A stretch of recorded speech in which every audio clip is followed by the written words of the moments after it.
देखो फोर्थ इसका आंसर ठीक है, कुछ ने फर्स्ट भी बताया, किसी ने सेकंड भी बताया, फोर्थ वालों का ठीक है। अब कैसे देखो, रिचा ने म्यूचुअल फंड में इन्वेस्ट करा 5,59,968, जो उसकी एनुअल इनकम का 19% है, साल की इनकम का 19% ये बता रखा है। और हमें क्या निकालना है, हमें उसकी मंथली इनकम चाहिए कि महीने में वो कितनी कमाती है, कितना कमाती है। अब हमें दे रखी है 19% की वैल्यू, 19% की वैल्यू है 5,59,968, और अगर मैं इसके 100% की वैल्यू निकाल दूं, 5,59,968 डिवाइडेड में 19 गुणा 100, तो ये उसकी पूरी इनकम आ जाएगी, लेकिन ये आएगी एनुअली, साल की इनकम आएगी। हमें निकालना है मंथली, तो डिवाइड में 12। अब ये कैलकुलेशन आ गई आपके सामने, इसी से ही बस आपने कुछ छोटा करना है कि पूरा ना काटना पड़े। अब देखो क्या तरीका लगा सकते हैं। पहले तो माइंड में आता है डीएस, बट डीएस में दिक्कत क्या है, एक तो नीचे 3 आ रहा है, 1 और 2 3, फिर मैं सोचूं 3 को काट लूं तो क्या अब तक कुछ ऑप्शन सेम भी हो। ये 9 बन रहा है, ये 7 बन रहा है, ये 9 बन रहा है, ये 2 9 बन गए, वो 8 बन रहा है, 2 सेम हो गए। देखते हैं और कोई तरीका अगर मैं सोचूं कि क्या लगाऊं, तो मेरे को ये दिखा ऑप्शन मेरे बहुत दूर दूर हैं। 4 लाख, 1 लाख, 3 लाख, 2 लाख, लाखों में फर्क है। अगर मैं पहली डिजिट ही निकाल पाऊं, 4, 1, 3 या 2, तो भी मेरा आंसर पता लग जाएगा। अगर मुझे पहली डिजिट पता लग गई तो अब पहली के लिए मैं काटता हूं। मैंने पहले 12 पे काटना शुरू करा, 12 पे काटेंगे, 12 चौक 48, 7 7 9 79, 12 6 72, बस। क्योंकि पहली डिजिट निकालने के लिए इतना इनफ है, आगे नहीं जाना मुझे, आगे तो पूरी वैल्यू निकालनी हो तब जाऊंगा।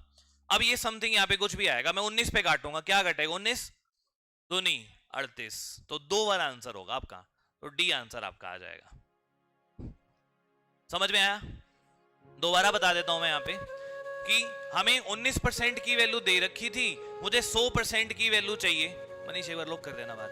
19 की वैल्यू दे रखी है, 100 की वैल्यू चाहिए, तो ये डिवाइडेड में 19 गुणा में 100 आई पूरी वैल्यू, लेकिन उसने मंथली साथ में और जोड़ दिया, इसलिए मुझे 12 से भाग करना पड़ गया। अब ऑप्शन दूर दूर से लास्ट डिजिट से नहीं निकल सकता, डीएस नहीं लग सकता, क्योंकि यहाँ पे नीचे 3 बन रहा है, पहले मुझे 3 पे काटना पड़ेगा, लेकिन ऑप्शन दूर दूर होने की वजह से मुझे पहली डिजिट अलग लग गई। अब तक हम आखिरी डिजिट से चेक करते रहे हैं, लेकिन इस क्वेश्चन में पहली डिजिट अलग अलग है, 4 लाख से शुरू है, 1 लाख से, 3 लाख से, 2 लाख से, तो मैं पहले वाला ही चेक कर लूंगा बस। मैं 19 पे काटूंगा, 19 पहले 12 पे काटा, 12 चौक 48, 79, 12 6 72, 46 समथिंग आया। फिर जब मैं 19 पे काटूंगा, 19 दूनी 38, 2 पे आएगा, तो शुरुआत, क्योंकि वहां पे 100 है सिर्फ, वहां और कोई नंबर होता तो मुझे चेक करना पड़ता, लेकिन वहां 100 है, इसका मतलब पीछे 2 जीरो चुपचाप आगे बैठ जाएंगी, मल्टीप्लाई में कुछ योगदान नहीं है उसका, तो 19 दूनी 38, 2 से शुरुआत होने वाला आपका ऑप्शन डी आ जाएगा। ये भी एक अच्छा क्वेश्चन है, CHSL का ही है। देखो क्वेश्चन बहुत छोटा है, टाइम लग रहा है बस आपका कैलकुलेशन में लग रहा हो, और कोई ऑप्शन इसमें है ही नहीं कुछ करने का। दिखने में 3 लाइन का क्वेश्चन है कितना छोटा। हमें ये बता रखा है रविंदर ने 3750 रुपए इन्वेस्ट करे, जो उसकी मंथली सैलरी का 15% है। इसका मतलब हमें एक तो ये लाइन दे दी कि 15% की वैल्यू बता रखी है आपको। फिर कह रहा है कि उसने लेटर ही invest 25% and 8% of his monthly salary. ये देखो, ये ध्यान रखने वाली बात है, गड़बड़ यहां होती है। अगर यहाँ रिमेनिंग कह देता ना, of his remaining monthly salary, इसका मतलब ये होता 100 में से पहले 15 इन्वेस्ट कर दिए, तो 85 का ये अलग अलग खर्च करा, लेकिन रिमेनिंग वर्ड नहीं बोला, और उसने साफ ही बता दिया 25% and 8% of his monthly salary, मतलब पूरी वैल्यू का इतना पार्ट उसने एजुकेशन में खर्च कर दिया, म्यूचुअल फंड में लगा दिया। अब लेफ्ट उसके पास कितना बच गया। अब आप एक चीज देखो, पहले 15% यहां खर्च करा, फिर 15, 25 और 8 और खर्च कर दिए, तो तीनों का टोटल 25, 15, 40, 8, 48% उसने खर्च कर दिया। अगर मैं इन तीनों का टोटल करूं तो 48% वो खर्च कर चुका है। कितना परसेंट बच गया? 52%। 100 में से 48% माइनस करेंगे, बच गया कितना? 52%। तो मुझे 52 की वैल्यू निकालनी है। अब 15 की वैल्यू दे रखी है, 52 की वैल्यू चाहिए।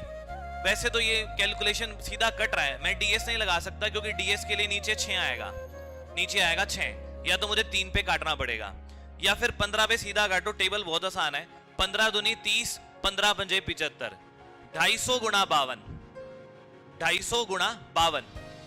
अब बात आती है 250 गुणा 52 को सोल्व करने की, लास्ट डिजिट से नहीं पता लगेगा। आपने देखो, आपको मैंने पता नहीं पहले ही शायद बताया है कि नहीं बताया, किसी और बैच में बताया हो, आपको अगर किसी नंबर को 5 से गुणा करना है, अगर आपको किसी नंबर को 5 से गुणा करना है, 25 से गुणा करना है, 125 से गुणा करना है, जब 5 के मल्टीपल में आते हैं ना नंबर मल्टीप्लाई में, तो आप क्या कर सकते हो, 5 को तो लिख सकते हो 10/2, क्योंकि 10/2 5 होता है। ऐसा करने से कैलकुलेशन आसान हो जाती है। लिखना नहीं, ले तो दिमाग में लिखना है। अगर मैंने कहा ना कि 54 गुणा 5, छोटे से नंबर है वैसे तो ये, तो मैंने देखा इसको 2 से भाग करना है। 10/2 का मतलब इसको 2 से भाग करना है, 27 आएगा और पीछे एक 0, 270 हो जाएगा। अगर मुझे इसको 25 से भाग करना है ना, तो मैं इसको 100/4 लिखूंगा। तो देखो 4 13 पे काटेगा 13, और यहाँ पे 2 बचेगा, 1350 आ जाएगा। तो 54 गुणा 25 1350 आया। अगर आपने उसको 100/4 लिखा तो जल्दी आ गया। 1300, 13 चौके 52, 4 पे काटेंगे ना, 4 एकम 4, 4 तिये 12। अरे कोई बात नहीं, अच्छा कट तो गया। 13, 2 बचा ना, तो 2 और 200 है ये, तो 4 पंजे 20, ऐसे नहीं आएगा। ये 54 गुणा 100 का मतलब 5400/4 हो गया। तो ये 13 चौके 52, 2 4 पंजे 20 ऐसे आया। ठीक है। 125 को आप लिखोगे 1000/8, 1000/8। ये आपके बहुत काम के नंबर है, क्योंकि अगर मान लो आपके सामने ये आ जाता 54/125, अब आपने इसको सोल्व करना है। अब काटना कितना मुश्किल है, लेकिन जब मुझे ये बताइए 1000/8 होता है, तो इसका मतलब 1000 गुणा 8 करूंगा और 8 चौक 32, लास्ट में 2 आएगा, मैं यहां से निकाल दूंगा। समझ पाए ये बात? बहुत काम आएगी। 5 को लिखोगे 10/2, 25 को लिखेंगे 100/4, 125 को 1000/8। अब इस क्वेश्चन में देखो, मेरे सामने आया 52 गुणा 250, जीरो छोड़ो, अरे हाँ जीरो छोड़ो, 25 का मतलब 100/4, डिवाइडेड में 4 आएगा, 52/4 13 वाला आंसर होगा। जीरो को तो छोड़ दो, क्या फर्क पड़ता है, जितने भी एक ही ऑप्शन है 13 में। तो इतनी कैलकुलेशन में आपका काम चल गया। क्या करा, 15 को मैंने काटा, 15 दूनी 30, 15 पंजे 75, 250 आया। अब मुझे 52 गुणा 250 करना है। अब कैलकुलेशन मुझे लगी यहाँ पे ज्यादा है, तो मैंने जीरो को तो वैसे ही भूल गया, 100/4 लिखा, 4 52 को 13 पे काटेगा तो 13 वाला आपका आंसर आ गया। ये तरीका रहेगा, ये वाला पार्ट। इसी क्वेश्चन को 3750 रुपए उसने इन्वेस्ट करे, जो उसकी मंथली इनकम का 15% है, यानी 15% की वैल्यू 3750 है। फिर वो ये कह रहा है उसके बाद उसने इनकम का ही 25% और 8% और इन्वेस्ट कर दिए कहीं पे। अब कितने बच गए, तो पहले 15 करे, फिर 25, 25 और 15 40, फिर 8, 48% उसने कहीं पे इन्वेस्ट कर दिए। बच गए कितने, 100 में से 48 घटाओ 52। और उसने यही पूछा है बच गए कितने, तो 52 की वैल्यू चाहिए मुझे। तो मैंने देखा 15 की वैल्यू 3750 है, 52 की वैल्यू चाहिए। अब यहाँ पे कैलकुलेशन में डीएस मुश्किल होगा, क्योंकि डिवाइडेड में 15 जाएगा तो 6 आ जाएगा। तो मैंने इसको काटा, मतलब ये कैलकुलेशन क्या बन गई, 3750 डिवाइडेड में 15 और गुणा में 52, ये आया।